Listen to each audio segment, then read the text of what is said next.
In this video, you'll learn how to integrate Claude Code with Laravel event.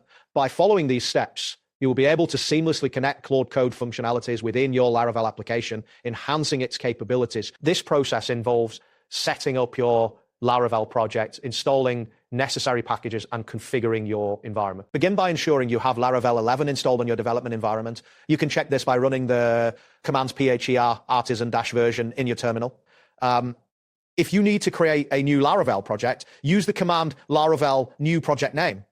Once your project is set up, navigate into the project directory using cdt project name. Next, you will need to install the Claude Code package. To do this, run the command composer, require Claude/code in your terminal. This command downloads and installs the Claude Code package and its dependencies. Wait for the installation process to complete, as it may take a moment depending on your internet speed and the size of the package. After the installation is complete, you must publish the configuration file. Execute the command PHP artisan vendor publish-provider Claude service provider. This action will create a configuration file named Claude.php in the config directory of your Laravel application. You will see a confirmation message in your terminal once this is successful. Now open the config/Claude.php file in your code editor.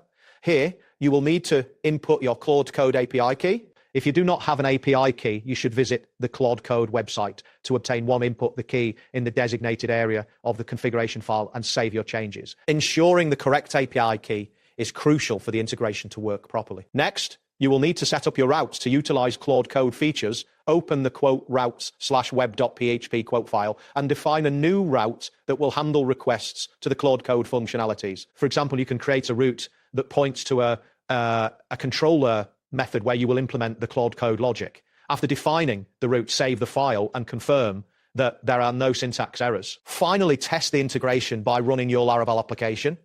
You can do this by executing phrtserve in your terminal. This command will start the development server, open your web browser, and navigate to the route you defined earlier. If everything is set up correctly, you should see a response that indicates Claude Code is functioning within your Laravel application. If you encounter any issues, check your configuration settings and the terminal output for error messages. That wraps up today's guide. Thanks for watching, and catch you in the next tutorial.